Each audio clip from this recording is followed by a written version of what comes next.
ఒకసారి శివుడు మరియు పార్వతి నందిపై గ్రామంలో ప్రయాణిస్తున్నారు. శివుడేమో ముసలివాడి వేషంతో, పార్వతి యవ్వనంగా ఉన్న స్త్రీ వేషంలో అందంగా ఉన్నారు. అలా వారు నందిపై ప్రయాణిస్తూ ఉన్నప్పుడు గ్రామస్తులు వారిని చూసి పలు రకాలుగా మాట్లాడుకుంటూ ఉంటారు. దీనివల్ల శివుడు పార్వతికి ఒక ముఖ్యమైన జీవిత సత్యాన్ని చెప్తారు. అలాగే మరో కథ. ఈ కథలో ఒక భక్తుడు రోజు శివుడికి పూజ చేసి పాలు సమర్పించేవారు. అయితే ఒక రోజు తనకి వేరొక పని ఉండడంతో తన కూతుర్ని శివుడికి పాలు సమర్పించమని చెప్పి వెళ్తారు. కానీ కూతురు పాలు సమర్పిస్తుందా? శివుడు ఈ కథలో మానవాళికి ఏం చెప్తాడో, నిజంగా శివుడికి నచ్చే విషయం గురించి ఈ కథలో మనం తెలుసుకోవచ్చు. ఈ రెండు కథలు కూడా మానవాళికి ఒక ముఖ్యమైన విషయాన్ని తెలుపుతాయి. అవేంటి అనేది ఇప్పుడు మనం తెలుసుకుందాం. సో వీడియోని ఎక్కడా కూడా స్కిప్ చేయకుండా చూడాల్సిందే. ఇక కథలోకి వెళితే, ఒకసారి శివుడు పార్వతి తమ వాహనమైన నంది పైన కూర్చొని భూలోక విహారానికి వెళ్తూ ఉంటారు. అలా వెళ్తూ ఉండగా అక్కడ ఉన్న ప్రజలు చూసి, అయ్యో ఎంత జాలిలేని జంట, ఇద్దరు ఆరోగ్యంగా బాగానే ఉన్నారు కదా, ఆ మూగజీవిపై అంత భారం మోపుతున్నారేమిటి అని గుసగుసలాడుకుంటూ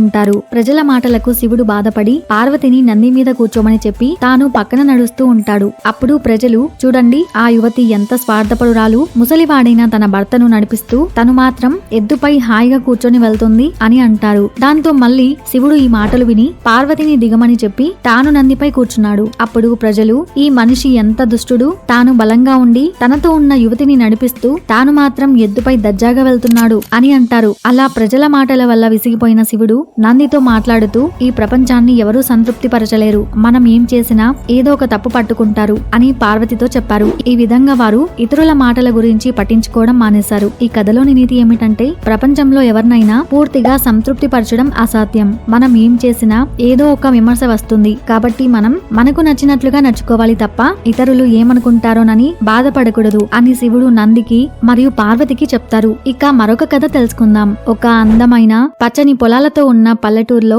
శివస్వామి అనే శివభక్తుడు ప్రతిరోజు 2 సార్లు తమ గ్రామంలోని శివాలయానికి వెళ్లేవారు. అలా ఉదయం ఒక కుండ నిండా పాలు, అలాగే సాయంత్రం ఆలయంలో శివుని గొప్పతనాన్ని చెప్తూ పాటలు పాడేవాడు. అలా వారి దినచర్య ఉండేది. ఒకసారి శివస్వామి తన చిన్న కుమార్తె కూసుతో, శివుడు మన హృదయంలోనే కాదు ప్రపంచంలో ప్రతి చోట ఉంటాడు అని చెప్తాడు. కూసు కూడా శివుని గొప్ప భక్తురాలు. ఆమె తన తండ్రి చెప్పిన మాటలను వింటూ అలాగే చేస్తూ ఉండేది. అలా ఒకసారి శివస్వామికి ఒక అత్యవసరమైన పనిపై ఒక రోజు పాటు గ్రామానికి బయటికి వెళ్లాల్సి వచ్చింది. అలా వెళ్తూ తాను చేసే పని తన కూతుర్ని చేయమని చెప్పి వెళ్తాడు. అలాగే నాన్న అని చెప్తుంది కూసు. ఇక మరుసటి రోజు ఉదయం కూసు త్వరగా లేచి ఆవు పాలు పిండి ఆ ఊరి చెరువులో స్నానం చేస్తుంది. ఆ తర్వాత పాలకుండను పట్టుకుని శివాలయం చేరుకుంటుంది. ఇక కూసు ఆలయంలోని శివాలయంకి పాలు పోసే సమయంలో ఒక సాధువు లోపలికి వస్తాడు. ఈ ముసలి వ్యక్తి చాలా దూరం ప్రయాణించడంతో అతను అలసిపోయి ఆకలితో ఉంటాడు. అలా చాలా సేపటి నుంచి ఏమీ తినకపోవడం వల్ల ఆకలి అలసటతో శివలింగం దగ్గర కుప్పకూలిపోయాడు.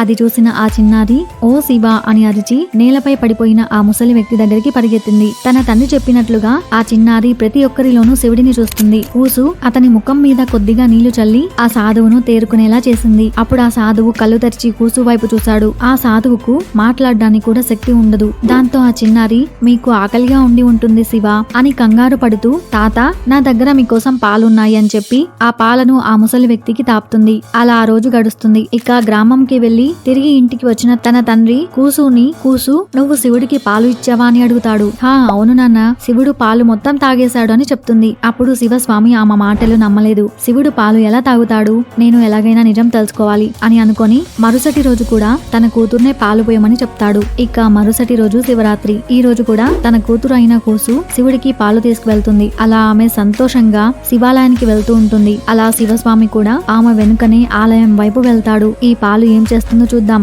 అని అనుకుంటూ వెళ్తాడు. అలా కూసు వెళ్తూ ఉండగా దారిలో ఒక ఆకలితో ఉన్న కుక్కను చూస్తుంది. అది నడవడానికి కూడా శక్తి లేనంత బలహీనంగా ఉంటుంది. పాలకుండను చూడగానే ఆకలితో మూలుగుతుంది. అప్పుడు కూసు, ఓ శివ అని పిలిచి ఆ పాలు మొత్తం ఆ కుక్కకు తాగించింది. అది ఆకలితో ఆ పాలను ఆత్రంగా తాగేస్తుంటే కూసు దానిని ప్రేమగా తాకుతుంది. అది చూసిన శివస్వామి ఇలా అనుకుంటాడు, నేను కేవలం శివుడు ప్రతి చోట ఉన్నాడని మాటల్లో చెప్పాను, కానీ నా కూతురు ఆ శివుడిని ప్రతి ప్రాణిలోనూ చూస్తుంది అని తెలుసుకొని ఓం నమ శివాయ అని అనుకుని సంతోషిస్తాడు. ఆ తర్వాత తన కూతుర్ని నిన్నటి పాల విషయం అడగగా జరిగిందంతా చెప్తుంది. ఈ కథ యొక్క నీతి ఏంటంటే, దేవుడు కేవలం గుడిలోనో విగ్రహంలోనో మాత్రమే కాదు, ఆయన ప్రతి జీవిలోనూ నివసిస్తాడు. ఆకలితో కష్టంలో ఉన్న వారికి సేవ చేయడం, వారికి సహాయం అందించడం అనేది దేవునికి సమర్పించే గొప్ప నిజమైన భక్తి మరియు పూజ. అంటే మానవ సేవే మాధవ సేవ అన్నమాట. ఇలాంటి మరికొన్ని విషయాలు, భక్తి వీడియోస్, మోరల్ స్టోరీస్ కోసం ఛానల్ ని తప్పకుండా సబ్స్క్రైబ్ చేసుకోండి. ఓం నమ శివాయ అని కామెంట్ చేయండి.